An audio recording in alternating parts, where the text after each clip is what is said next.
Bonsoir les amis,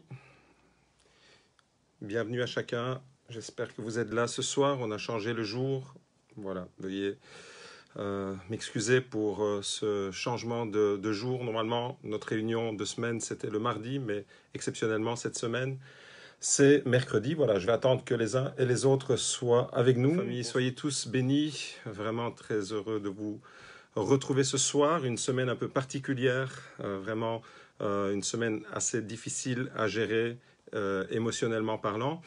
Mais Dieu nous donne la force, Dieu nous donne la grâce. Alors je salue chacun et chacune. Je vois Sandra de Paris. Soyez bénis, chère famille. Voilà, n'hésitez pas à partager ce live tout simplement sur votre fil d'actualité Facebook pour que la parole de Dieu puisse être diffusée au maximum. Giuseppe Nagallo, bonsoir. Salut Damien, salut Willy. Voilà, donc vraiment très heureux d'être avec vous ce soir et je vous invite d'emblée à commencer par la prière, que Dieu puisse véritablement nous accorder sa grâce et sa faveur afin de pouvoir être édifiés par la parole de Dieu. Père Saint, dans le nom de Jésus, nous avons encore la possibilité ce soir de nous tourner vers toi. Seigneur, nous sommes au bout de quelques semaines déjà, plus de la 15e semaine où nous sommes privés d'être ensemble et nous te prions que ton esprit nous fortifie, nous encourage et qu'à travers ta parole, tu puisses pleinement, Seigneur, nous faire du bien. Chaque fois que tu parles, il se passe quelque chose. Chaque fois que tu te manifestes, Seigneur, tu communiques la vie et la grâce. Alors ce soir, eh bien, nous te prions, Père, dans le puissant et dans le merveilleux nom de Jésus, de nous bénir, Seigneur, et que cette parole puisse véritablement édifier, fortifier, encourager, relever, donner de nouvelles forces à celui et à celle qui n'en a pas, consoler, essuyer les larmes des yeux et des cœurs, Seigneur. Véritablement, que ton Saint-Esprit consolateur soit à l'œuvre tout au long de cet enseignement, que ton esprit puisse véritablement graver tes paroles, ta vérité, Seigneur, et tes promesses dans les cœurs de mes frères, de mes sœurs, de nos bien-aimés qui sont avec nous et qui suivront ce direct, et pour ceux aussi qui le suivront en différé. Merci, Seigneur, de nous accorder ta bénédiction ce soir afin de comprendre ta parole dans le merveilleux nom de Jésus. Amen. Voilà les amis, je salue les autres qui sont venus se rajouter entre-temps. Simplement vous dire que notre Église vient d'être touchée par une terrible épreuve. Le départ prématuré de notre frère Daniel Peralta, le mari de Sarah, nous a quittés, si jeune, 47 ans. Et avant d'aller plus loin, je voudrais vraiment présenter mes plus sincères condoléances à Sarah et à toute sa famille. Vraiment, nous avons été fortement affligés. Alors, je n'ai pas de mots, j'ai vraiment pas de mots pour exprimer ma peine. Vraiment, Daniel était un ami, Daniel était vraiment un garçon bon, très joyeux, sportif, et vraiment les mots me manquent pour apporter la consolation à Sarah. Alors tout simplement Sarah, eh bien nous vous aimons et nous vous soutenons. Et quand je dis nous, c'est pas seulement nous, la famille pastorale, mais c'est également tous les frères et toutes les sœurs du GLC Beaudour, de notre communauté. Vous êtes aimés et nous vous portons dans la prière. Alors que nous venions de célébrer leur mariage il y a à peine 8 mois, au mois d'octobre 2019, c'était la réjouissance pour Daniel et pour Sarah. Et voilà que tragiquement, un malaise cardiaque l'a emporté ce mardi 23 juin pendant qu'il pratiquait le sport qu'il aimait, le cyclisme. Alors ce matin, j'ai reçu un message d'une personne qui me demandait mais comment on peut expliquer ça? Comment on peut expliquer qu'une personne comme ça subitement soit emportée? Alors c'est vrai qu'on voudrait tout expliquer, on voudrait avoir une réponse pour chaque question, mais en réalité il faut réaliser que la vie a sa part de mystère et que nous ne comprendrons jamais avec la raison. Nous ne comprendrons jamais tout avec notre raison. Les mots nous manquent tout simplement et nous devons renoncer. Quelque part, nous devons renoncer à vouloir tout expliquer. Il y a des moments comme ça dans la vie dans lesquels eh bien, nous devons tout simplement nous taire, et être présents, soutenir et manifester notre amour envers ceux et celles qui sont affligés. Et c'est le cas de Sarah et de sa famille. Ce n'est pas des grands discours qui vont consoler Sarah, c'est notre présence, notre amour, nos prières, simplement un regard rempli de compassion, rempli d'amour. Voilà, des fois il faut se taire et notre silence parle plus que nos paroles. Parce que la Bible, voyez-vous, nous dit que nous devons nous réjouir avec ceux qui se réjouissent et nous devons pleurer aussi avec ceux qui pleurent. Et c'est ça une famille, c'est ça être l'Église. L'apôtre Paul parle de l'Église comme d'un corps où quand un membre souffre, c'est tous les membres qui s'en ressentent et qui souffrent. Et donc, on veut pleurer avec Sarah et sa famille et on veut vraiment les soutenir. Alors ce soir, eh bien, je vous propose tout simplement une parole de réconfort, une parole qui est un peu contextuelle et en même temps une parole qui va quand même nous donner une orientation par rapport à toutes ces questions qu'on peut se poser et dans la difficulté, dans l'épreuve, dans la tragédie de la mort subite de Daniel alors qu'il est parti faire du sport, il n'est plus jamais rentré chez lui parce que la mort l'a emporté. Eh bien, on veut ouvrir la parole de Dieu ce soir, comme nous avons pris l'habitude depuis le début du confinement, dans le psaume 103, au verset 13, nous lisons ceci. Comme un père a compassion de ses enfants, l'Éternel a compassion de ceux qui le craignent, car il sait de quoi nous sommes faits. Il se souvient que nous sommes poussière. L'homme, ses jours sont comme l'herbe, il fleurit comme la fleur des champs. Lorsque le vent souffle sur elle, elle disparaît, et la place qu'elle occupait ne la reconnaît plus. Mais la bonté de l'Éternel dure d'éternité en éternité pour ceux qui le craignent. Et sa justice demeure pour leurs enfants de génération en génération, pour ceux qui gardent son alliance et se souviennent de ses commandements pour les mettre en pratique. Alors ce soir, eh bien, je voudrais tout simplement vous parler du cœur de Dieu. Cette semaine, mon cœur a été fortement affligé, non seulement avec le départ de Daniel qui m'a complètement anéanti, j'ai eu vraiment les jambes coupées hier soir lorsque j'ai appris la tragédie. Déjà dans le début de soirée, Sarah, dans la détresse, m'a contacté pour me signaler qu'il se passait quelque chose de grave pour Daniel. Et puis malheureusement, j'ai été informé, Marilène est là et c'est aussi elle qui était proche de Sarah, qui m'a donné aussi l'information que Daniel n'était plus là. Et puis, quelques jours avant, j'apprenais que mon parrain était aussi décédé. Et donc, une semaine assez mouvementée, assez contraignante et épuisante d'un point de vue émotionnel. Alors, ce soir, eh bien, je voudrais aller puiser avec vous dans cette parole que nous avons lue. Nous avons lu une parole extraordinaire en réalité, simplement vous parler du cœur de Dieu. Ce soir, j'ai envie de vous parler du cœur de Dieu. Et la première information qu'on trouve dans le psaume 103, c'est que Dieu est comme un père. Dieu nous est présenté comme un père. Dieu est notre père. Et le père, en vérité, le père, c'est celui qui nous donne la vie. C'est celui qui engendre. La maman enfante et le papa engendre. Mais ce n'est pas seulement un géniteur, le père. Le père ne peut pas être un géniteur seulement. Un père, c'est celui qui nous élève. C'est pas seulement celui qui nous engendre et ensuite se désintéresse totalement de nous. Non, non, le père, c'est celui qui nous élève, qui nous éduque. Le père, c'est celui qui nous protège également. Il nous donne son affection. Le père, c'est celui qui nous entoure de son amour et qui nous transmet ses valeurs. C'est plus qu'un géniteur. Dieu n'est pas seulement celui qui nous a donné la vie, il est un père. Et je peux lui dire, et toi aussi qui écoutes ce message, tu peux lui dire papa, tu peux sentir au plus profond de ton cœur et de ton âme, tu peux t'adresser à Dieu comme à ton papa, tu peux te sentir fils ou fille du Dieu vivant. Avec Dieu, voyez-vous, je ne serai jamais et vous ne serez jamais orphelins. La Bible dit que Dieu est le père des orphelins et le défenseur des veuves, dans le psaume 68 au verset 6. Personnellement, il y a 20 ans que j'ai perdu mon père.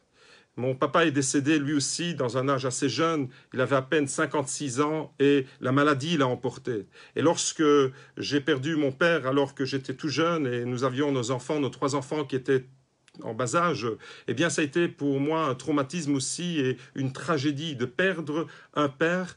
Un père, c'est un repère. Et quand on perd, sans vouloir faire des jeux de mots, mais quand on perd notre père, on perd un repère qui nous donne une véritable direction, une orientation dans la vie. Et lorsque j'ai perdu mon père, j'ai perdu mon repère en réalité. Et beaucoup de personnes sont concernées par ça. Beaucoup de personnes ont grandi sans la référence du père, sans le repère de leur père. Alors si vous acceptez, la bonne nouvelle, c'est que si vous acceptez Dieu, si vous acceptez Jésus dans votre vie comme sauveur et Seigneur personnel, eh bien si vous acceptez Dieu, Dieu deviendra votre Père et il deviendra en même temps votre repère. Et c'est une richesse extraordinaire. Quel privilège nous avons de savoir que le Créateur n'est pas seulement celui qui nous a donné la vie, le Créateur n'est pas seulement celui qui nous a engendrés, le Créateur du ciel et de la terre est aussi notre Père. Et c'est d'ailleurs par là que Jésus va nous indiquer la prière que Jésus nous enseigne, la seule prière d'une certaine façon que Jésus nous enseigne, c'est nous avons la possibilité de nous adresser au Créateur du ciel et de la terre en lui disant « Notre Père, tu es notre papa et puisque tu es notre papa, tu es tout ça, tu es notre repère, tu nous protèges, tu nous guides, tu nous gardes, tu nous instruis, tu nous donnes toute ton affection. » Et ça, c'est la première information que j'aimerais tirer de ce psaume 103 au verset 13. Dieu nous est présenté comme un père, comme un père. La deuxième information que nous trouvons toujours au verset 13, c'est qu'il nous est dit que ce père est rempli de compassion. Alors le mot compassion est vraiment très intéressant. En hébreu, le mot compassion signifie aussi entraille. Rechem en hébreu signifie utérus, matrice, entraille matricielle littéralement. Et on retrouve ce même terme, rechem, qu'on trouve dans le psaume 103 au verset 13. On retrouve le même terme qui parle de la compassion dans l'histoire de Joseph que vous connaissez tous probablement. L'histoire de Joseph qu'on découvre dans le livre de la Genèse au chapitre 43. L'histoire de Joseph est certainement dans la Bible une des histoires les plus émouvantes qu'on puisse découvrir. C'est vraiment très poignant comme histoire. Et lorsque Joseph se retrouve devant son petit frère Benjamin, alors qu'il a été trahi par ses frères, alors qu'il a été vendu comme une loque, il a été jeté dans une citerne, alors qu'il a été, ses repères lui ont été enlevés, son père le croyait mort.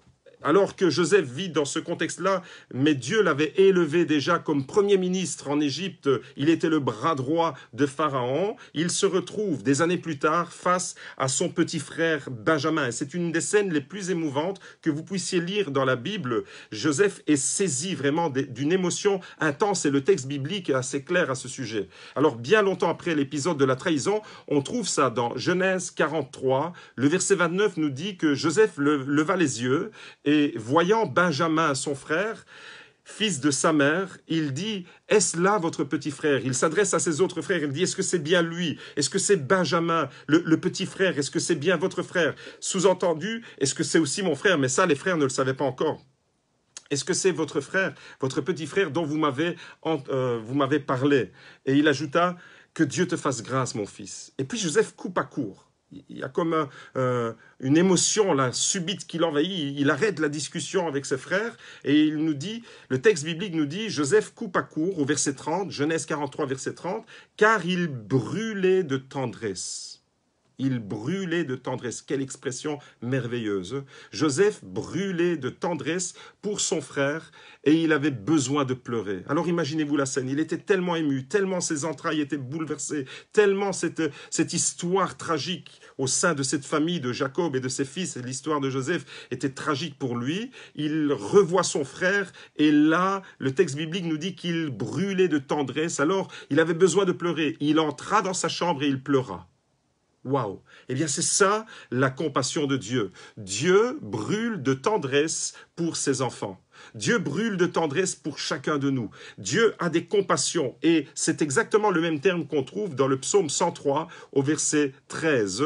Le Père dont il nous est question, c'est un cœur rempli de ce feu rempli de tendresse. Rechem, c'est ça. C'est extraordinaire cette expression, brûler de tendresse. Et il est bon lorsqu'on traverse des difficultés, lorsqu'on traverse des épreuves les plus douloureuses de la vie, il est bon de se rappeler que nous avons un refuge auprès de ce Dieu, que le cœur de Dieu, dans le cœur de Dieu, il y a un feu d'amour, il y a un feu de compassion, il y a un feu de tendresse. À vous qui écoutez ce message ce soir, j'aimerais vous dire de la part de Dieu, quelle que soit l'épreuve, j'aimerais adresser ce message à Sarah également et à toute sa famille, quelle que soit l'épreuve que nous traversons, aussi douloureuse soit-elle, il y aura toujours dans le cœur de Dieu un feu de tendresse. C'est une des expressions les plus merveilleuses que vous puissiez s'y est trouvé. Dans le cœur de Dieu, il y a ce feu d'amour, un feu de compassion, un feu de tendresse. Et c'est pour cette raison qu'il ne sera jamais indifférent. C'est pour cette raison que Dieu ne sera jamais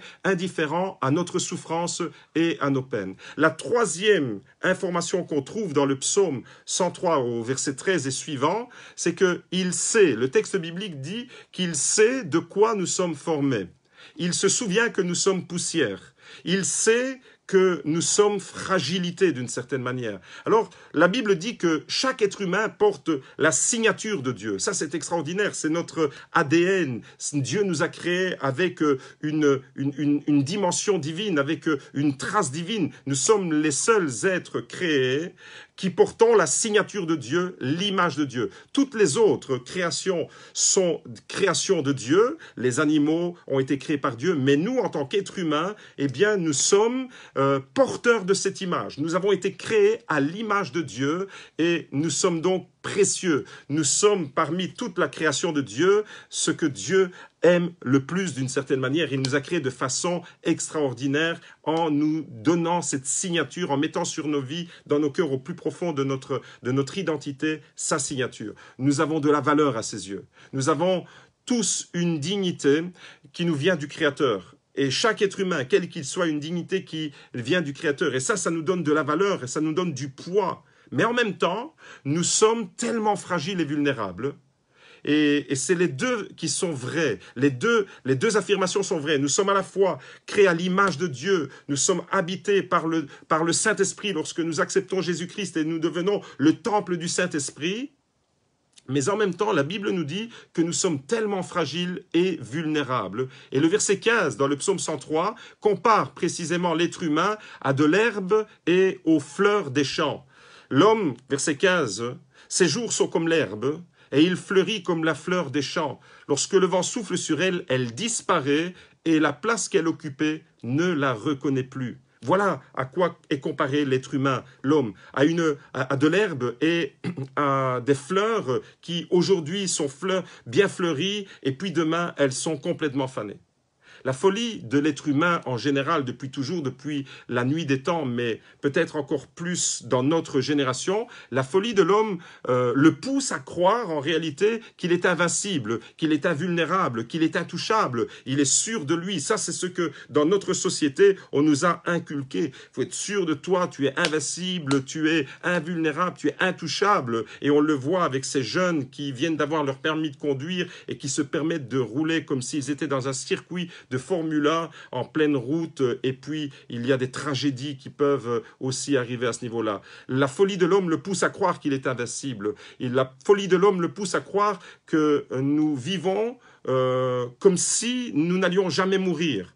Et il n'y a personne qui pense à la mort. Et puis, subitement, la mort, elle peut frapper. Subitement, la mort frappe, ça c'est une réalité. Et cette semaine-ci, eh bien, la mort, elle a frappé 2 personnes qui me sont chères, 2 personnes dans mon cercle très rapproché qui me sont chères. Une personne de ma famille à Liège, mon parrain, et Daniel, notre cher bien-aimé, notre frère Daniel à l'église du GLC Beaudour. Oui, la mort frappe, c'est une réalité. Et c'est quand elle nous frappe qu'on s'en rappelle. Parce que généralement, on n'y pense pas. La mort frappe des vieillards et des jeunes. La mort frappe aveuglément des riches et des pauvres. On est tous logés à la même enseigne. La mort frappe des hommes et des femmes, même des enfants.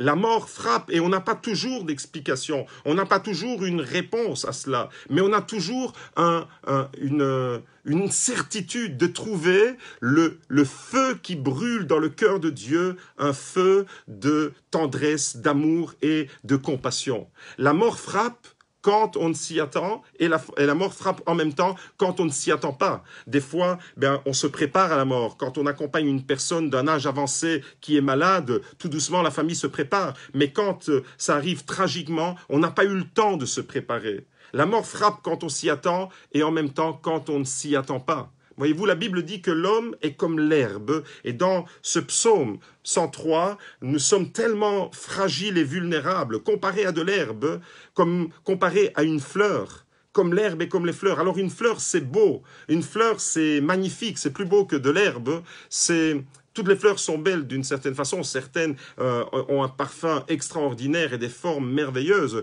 Toutes les fleurs sont différentes et elles sont toutes belles en général. Mais en même temps, combien c'est éphémère une fleur? Combien la beauté d'une fleur, elle est éphémère, elle dure quelques jours et puis aussitôt, elle se fane. Alors je ne sais pas si vous avez remarqué, mais lorsque une femme reçoit un bouquet de fleurs, ça lui fait toujours plaisir. Je pense qu'un bouquet de fleurs fait plaisir à toutes les femmes de la terre. Alors moi, là-dessus, je dois vous faire un aveu, je dois faire encore beaucoup de progrès parce que je ne suis pas très à offrir des fleurs à Magda, elle va m'en vouloir, mais je pense que généralement, c'est quelque chose, c'est un geste de tendresse, d'affection, d'amour, et je ne sais pas pourquoi finalement les fleurs pourraient offrir une pierre à une femme, ou je ne sais pas, non, les fleurs, parce qu'elles sont belles, parce qu'elles dégage un beau parfum, certainement que c'est à cause de ça, c'est esthétique, c'est beau, c'est élégant, les roses et toutes les autres fleurs sont belles, mais en même temps, au début, elles sont belles, elles sentent très bon, il y a un parfum qui peut envahir tout l'espace dans lequel vous placez le bouquet de fleurs, et puis très vite, elles vont commencer à se faner. Et très vite, vous allez devoir jeter ce bouquet de fleurs. Nous allons de la même manière vivre la même destinée que ces fleurs et l'herbe des champs, comme le dit le psalmiste David dans ce psaume 103. Nous allons passer, nous, en tant qu'êtres humains. C'est pour ça que David, inspiré par le Saint-Esprit, fait la comparaison entre l'être humain et l'herbe des champs qui est coupée et la fleur qui aujourd'hui est bien fleurie et demain, le lieu qu'elle occupait ne la reconnaît plus. Éphémère. On est comme une buée, on est de passage sur terre. Dans 100 ans, mes amis, dans 100 ans, si Jésus tarde à venir et s'il y aura encore des êtres humains sur terre, eh bien, j'aimerais vous dire que la quasi-totalité des personnes qui peuplent notre monde aujourd'hui auront disparu. Essayez de réfléchir avec moi. Vous regardez autour de vous, vous connaissez les personnes qui vous entourent, les personnes que nous côtoyons. Eh bien, il n'y aura plus personne dans 100 ans, des personnes que vous côtoyez aujourd'hui, que ce soit des personnes de votre famille, que ce soit des amis, que ce soit des hommes politiques, des célébrités. Dans 100 ans, pratiquement aucun être humain, sauf peut-être celui qui vient de naître aujourd'hui, eh bien, dans 100 ans, il aura 100 ans. Dans 100 ans, aucun être humain qui vit aujourd'hui sur Terre ne sera présent sur cette même Terre. Alors, vous devez vous imaginer la scène. Pratiquement tous seront morts dans 100 ans, si Jésus tarde à venir. Alors oui, on crie Maranatha, que le Seigneur vienne bientôt. Et si dans 100 ans, il y a encore des êtres humains sur Terre, eh bien, plus personne de toute la génération, il y a plus de 7 milliards d'êtres humains sur Terre, eh bien, parmi les 7 milliards passés que nous sommes aujourd'hui, dans 100 ans, il y aura une toute autre génération qui occupera l'espace Terre. Et depuis la nuit des temps, c'est comme ça.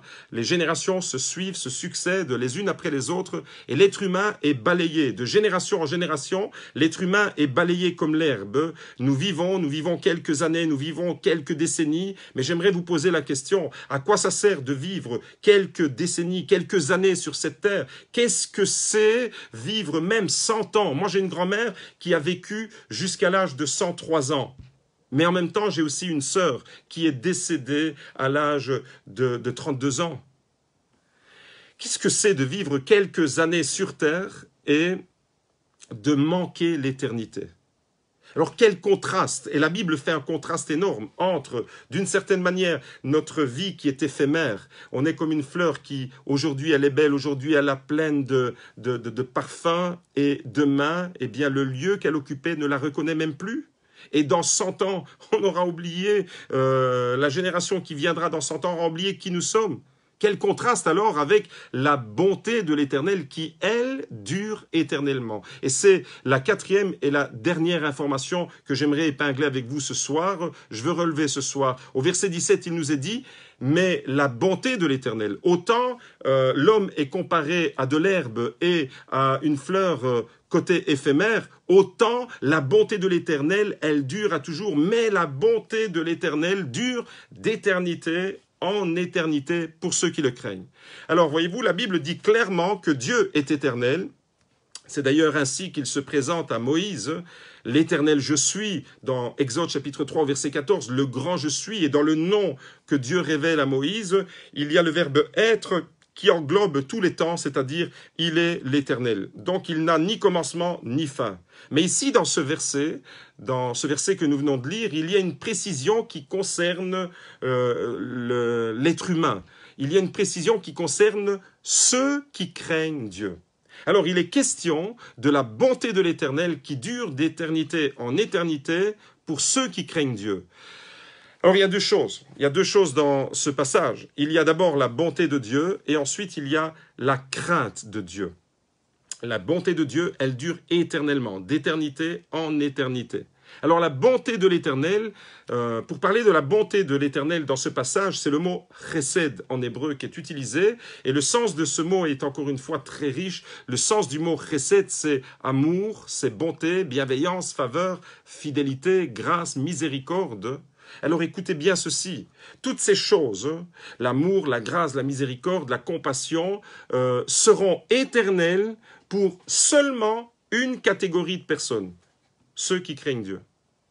Les bontés de l'Éternel durent d'éternité en éternité pour ceux qui le craignent, nous dit le verset 15. Alors la question ce soir que j'aimerais te poser, toi qui entends ce message, c'est la suivante. Où en es-tu avec la crainte de Dieu ? Où en es-tu avec la crainte de l'Éternel ? Es-tu un homme ou une femme qui craint Dieu, qui craint l'Éternel ? Alors, ça mérite une explication. La crainte de Dieu, quand on parle de la crainte de Dieu dans la Bible, on ne parle pas de la peur. La crainte de Dieu dans l'Écriture signifie avoir un profond respect pour lui. Cette expression n'a donc rien à voir, elle ne doit pas être comprise dans le sens d'avoir peur de Dieu, mais d'avoir un profond respect, un respect qui nous pousse à adopter un mode de vie qui va l'honorer. Et lorsque nous avons un profond respect pour Dieu, lorsque nous avons la crainte de Dieu, que nous voulons le respecter, eh bien, nous ne sommes pas seulement des croyants, mais nous devenons des obéissants. Nous devenons des pratiquants. La crainte de Dieu fait de moi un homme qui pratique Dieu. La crainte de l'Éternel fait de moi un homme qui va obéir à l'Éternel. Je ne suis pas simplement un croyant, et aujourd'hui, il y a beaucoup de gens qui se définissent croyants non pratiquants. En fait, c'est une expression qui ne veut rien dire, parce que si vous avez une rage de dents et que vous allez chez le dentiste et qu'il vous dit « je suis dentiste non pratiquant », ça vous fait une belle jambe. Vous restez avec votre rage de dents. Eh bien, de la même manière, un croyant non pratiquant, c'est pas conforme à la parole de Dieu, parce que ça ne veut strictement rien dire. Si je suis un croyant, je suis un homme qui craint l'Éternel, et la crainte de l'Éternel fait de moi un homme, fait de toi un homme, une femme obéissante et pratiquant. Je vais pratiquer Dieu, inévitablement. La crainte de Dieu me pousse à cela.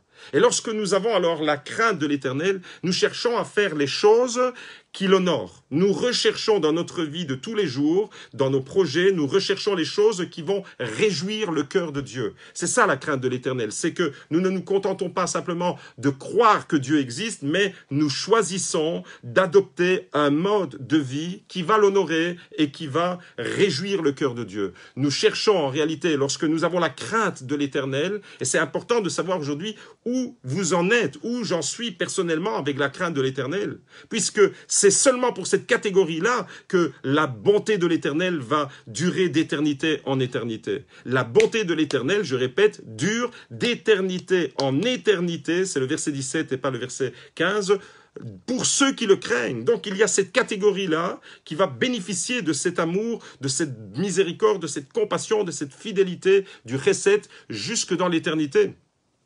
Alors, pour savoir si j'ai la crainte de Dieu, pour faire un petit check-up personnel, je dois réaliser que Dieu est saint. Pour savoir si j'ai vraiment la crainte de Dieu, je dois d'abord réaliser que Dieu est saint et moi, je suis ô combien pécheur. Et il y a un contraste énorme. La gloire de Dieu, la sainteté de Dieu fait contraste avec ma misère, avec mon péché. Et la crainte de Dieu me fait prendre d'abord conscience de cela. L'éternité de Dieu fait contraste avec mon côté éphémère. Je vais vivre quelques années sur terre et ensuite je serai emporté comme l'herbe des champs, comme les fleurs des champs. Je dois me tourner pour savoir si j'ai la crainte de Dieu. je vous demande vraiment de faire cette analyse, cette introspection personnelle. Je dois me tourner vers lui, vers celui qui est le Père, et je dois lui demander pardon. Parce que quand je prends conscience que Dieu est dans une gloire suprême, sublime, et que moi je suis profondément pécheur et perdu, tous les êtres humains, autant que nous sommes, la Bible nous dit que tous sont pécheurs et sont privés de la gloire de Dieu. Tous ont péché et sont privés de la gloire de Dieu. Il y a un contraste entre qui nous sommes. Même le meilleur des hommes ne pourra jamais atteindre un chouïa de la gloire et de la sainteté de Dieu. Mes amis, pour savoir si nous avons la crainte de Dieu en notre cœur, eh bien, nous devons d'abord prendre conscience de ce contraste énorme qu'il y a entre la gloire de Dieu et ma misère. D'un autre côté, je dois me tourner vers lui, je me tourne vers lui tout en me rappelant que c'est un papa, que c'est un père, et que je ne m'adresse pas à quelqu'un qui m'ignore, je m'adresse à quelqu'un qui est rempli de compassion, je m'adresse à quelqu'un qui a des entrailles, qui m'aime au plus profond de son être. Il y a un feu de tendresse, il brûle, le cœur de Dieu brûle de tendresse pour nous, et lorsque nous demandons pardon à Dieu, nous demandons pardon à un papa. Nous demandons pardon, nous ne demandons pas pardon à n'importe qui, nous ne demandons pas pardon à un dictateur, nous demandons pardon à un papa qui nous aime. Je me tourne vers Dieu, je demande pardon. Ça me fait prendre conscience qu'il y a de la crainte de Dieu dans mon cœur. Je vis une authentique repentance. Sans la repentance, il est impossible de nous approcher de Dieu. Et je vis une profonde repentance. Qu'est-ce que ça veut dire? Aujourd'hui, malheureusement, le christianisme est en train de se développer sans repentance. Ça veut dire que il y a, oui, on parle de la foi, on parle des bénédictions de Dieu, mais il n'y a pas ce changement que Jésus prêchait, ce changement que Jean-Baptiste prêchait dans le désert. Et il prêchait quoi, Jean-Baptiste? Et Jésus, que prêchait-il? Il prêchait le royaume de Dieu et la repentance, la foi et la repentance. Et la repentance, c'est la métanoïa. La métanoïa, c'est-à-dire un changement radical de mentalité.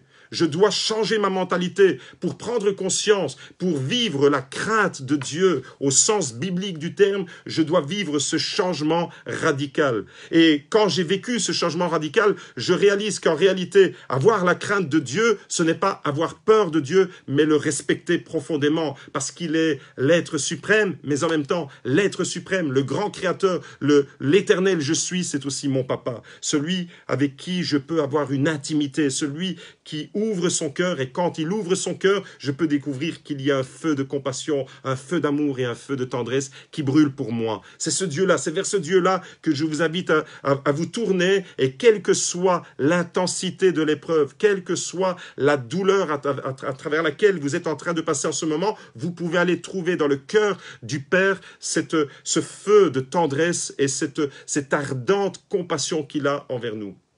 La compassion de Dieu est véritablement extraordinaire. Et lorsque nous vivons la repentance, lorsque nous vivons la métanoïa, c'est-à-dire changement radical de mentalité, d'attitude également et de comportement, je réalise à ce moment-là que c'est le chemin pour être réconcilié avec Dieu. Pour savoir s'il y a de la crainte de Dieu, tu dois être réconcilié avec Dieu. Tu dois réaliser que Dieu est ton papa. Tu dois réaliser que Dieu est tellement saint que tu dois demander pardon pour t'approcher de Dieu. Tu ne peux pas t'approcher. Dieu est tellement saint que le péché ne peut pas subsister dans sa présence. Mais quand tu t'approches de lui, tel un cœur de papa qui est rempli d'amour, il n'attend que ça, que tu viennes puiser dans son cœur toute la richesse dont tu as besoin. Mes amis, j'aimerais vous dire, rappelez-vous que Dieu est un Père rempli de compassion. Rechem, en hébreu, un mot tellement puissant qui signifie aussi utérus, matrice, entrailles, matricielle littéralement. Les entrailles de Dieu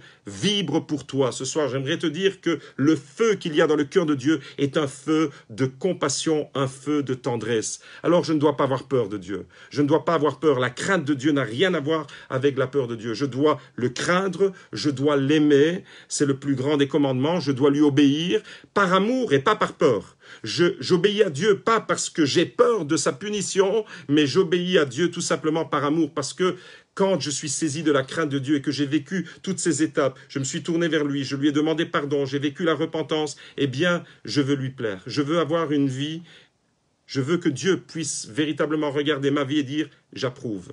J'approuve. Et il n'y a que à travers Jésus que je peux vivre cette expérience. Jésus qui révèle le cœur du Père en réalité. Il n'y a que Jésus qui me fait prendre conscience comment est le cœur du Père. Si vous voulez connaître le cœur du Père, eh bien, regardez la vie de Jésus. Vous allez découvrir le cœur du Père. Le cœur du Père nous est accessible à travers la personne de Jésus. Et c'est pour cette raison que Jésus est essentiel. La Bible dit clairement que nul ne peut aller au Père si ce n'est en passant par lui. Jésus lui-même le dit dans l'évangile de Jean, chapitre 14, « Je suis le chemin, la vérité et la vie. Nul ne vient au Père que par moi. » Donc il est le médiateur qui va véritablement nous révéler, nous connecter avec le cœur du Père. Jean, chapitre 14, au verset 8, c'est Philippe qui pose la question et qui dit à Jésus, « Mais Seigneur, montre-nous le Père. » Dans l'évangile de Jean, Philippe veut voir le Père, il veut voir Dieu en réalité. Montre-nous le Père et cela nous suffit. Il ne demande pas grand-chose, il veut juste voir Dieu. Et puis Jésus lui dit, eh bien, il y a si longtemps que je suis avec vous et tu ne m'as pas connu. Philippe, celui qui m'a vu a vu le Père. Et en Jean chapitre 10 au verset 30, Jésus dit, moi et le Père, nous sommes un. Mes amis, pour connaître le cœur du Père, nous avons besoin de connaître le cœur de Jésus. Nous avons besoin de réaliser que le cœur de Jésus et le cœur du Père, c'est le même cœur. Et rappelez-vous de cette expression, le cœur du Père brûle de tendresse pour chacun d'entre vous. Le cœur du Père est rempli de compassion. Et c'est pour cette raison qu'il veut et qu'il peut consoler les cœurs affligés, essuyer les larmes qu'il y a dans vos yeux et dans vos cœurs et fortifier ceux et celles qui sont abattus. C'est pour cette raison, parce que dans le cœur de Dieu, il y a ce feu de tendresse rempli d'amour et de compassion. Alors ce soir, eh bien, j'aimerais vous laisser ces 4 grandes leçons. Premièrement, il ne s'agit pas de leçons intellectuelles. On n'a pas fait un cours d'intellectualisme ce soir, mais de leçons pratiques à vivre et à expérimenter chaque jour. Expérimenter premièrement que Dieu est un papa.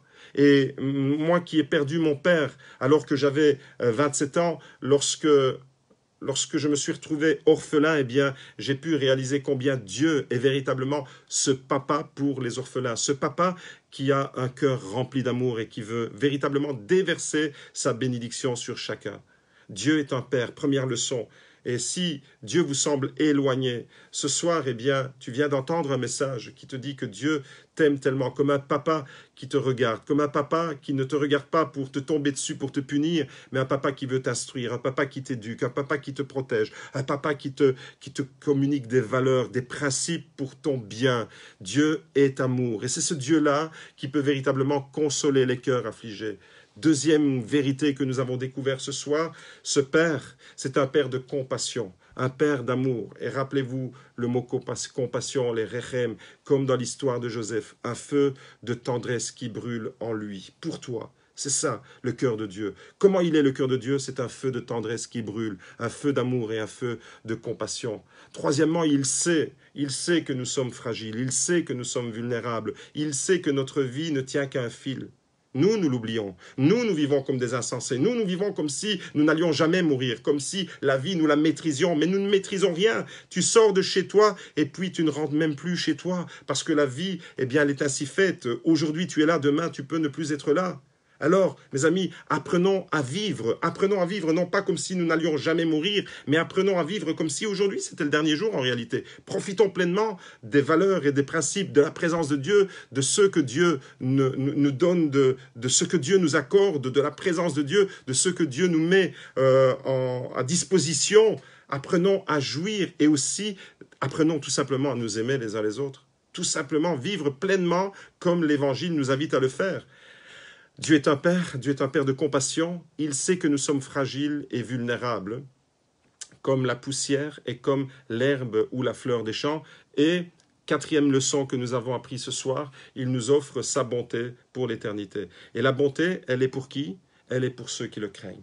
Alors ce soir, eh bien, je t'invite véritablement à tourner les yeux vers ce Dieu-là qui t'aime, d'un amour éternel. Et c'est pour ça qu'il te conserve sa bonté. La parole de Dieu est claire, c'est un message d'amour. Lorsque vous lisez la Bible, vous lisez une lettre d'amour du Père. Et la lettre d'amour du Père, eh bien, Dieu ouvre son cœur et il dit, voilà ce qu'il y a pour toi. Ce soir, pour toi qui es dans la souffrance, toi qui verses des larmes, toi qui es abattu, toi qui es découragé, toi qui rencontre la maladie, toi qui rencontre le deuil, toi qui es dans une tourmente profonde, tu peux t'approcher de ce cœur du Père et tu peux trouver tout le réconfort, tu peux trouver toutes les ressources nécessaires pour être fortifié, encouragé, relevé, parce que c'est ce que Dieu veut faire pour toi. Non seulement il peut le faire, mais il veut le faire. Mais pour ça, eh bien, je t'invite à entrer dans la crainte de Dieu, d'apprendre à le respecter, à l'aimer, tout simplement afin que le cœur de Dieu puisse être accessible pour toi. Ce soir, je veux véritablement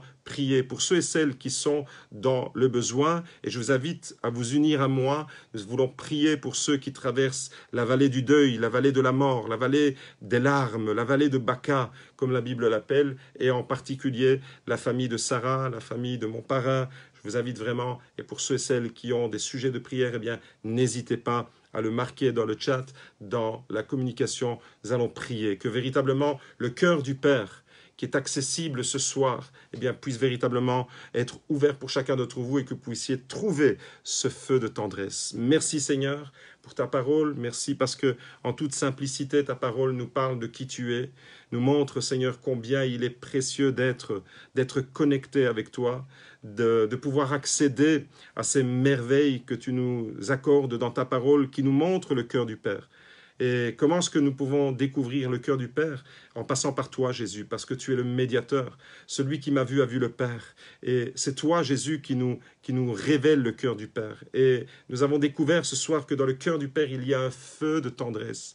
Et je te prie, Seigneur, que cette tendresse puisse véritablement, cette compassion, puisse véritablement être déversé maintenant, Seigneur, comme un fleuve qui inonde les cœurs de tous ceux qui sont affligés. Et en particulier, je veux te prier pour Sarah, je veux te prier pour ma marraine, Seigneur. Je te prie pour que tu puisses véritablement bénir, que tu puisses communiquer, Seigneur, cette tendresse qui est dans ton cœur de Père, que tu puisses véritablement communiquer, Seigneur, cette grâce, cet amour, Seigneur, qui est accessible uniquement par la foi. Seigneur, ce soir, je veux vraiment tourner mes regards vers toi, mes yeux, je les tourne vers toi, et je te prie, Père Saint, que tu puisses véritablement toucher les cœurs de ceux qui sont affligés. Seigneur, tu vois combien Sarah est dans la tourmente, combien Sarah est anéanti par le départ tragique de Daniel, notre bien-aimé, notre frère, Seigneur. Eh bien, nous te demandons vraiment d'aller l'encourager, que ton cœur de Père, Seigneur, puisse véritablement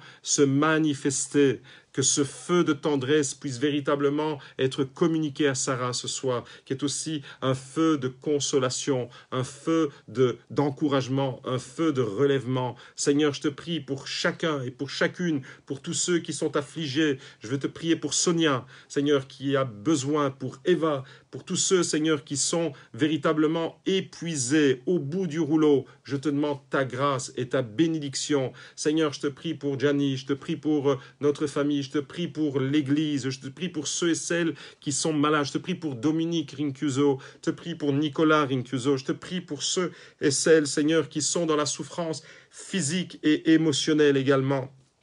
Que le feu de ta tendresse, Seigneur, leur soit communiqué ce soir, parce que ce feu de tendresse est un feu de guérison, un feu de restauration, un feu de relèvement. Merci, Seigneur, d'étendre ta main, de bénir, Seigneur, et de faire du bien à tous ceux qui en ont besoin. Ce soir, Seigneur, tu nous as ouvert ton cœur et nous avons pu recevoir ces bénédictions. Merci pour le papa que tu es. Merci pour le Père de compassion. Merci parce que tu te souviens de qui nous sommes, Seigneur, de notre fragilité. Tu te souviens, Seigneur, que nous sommes vulnérables et qu'aujourd'hui nous sommes là et demain nous pouvons ne plus être là.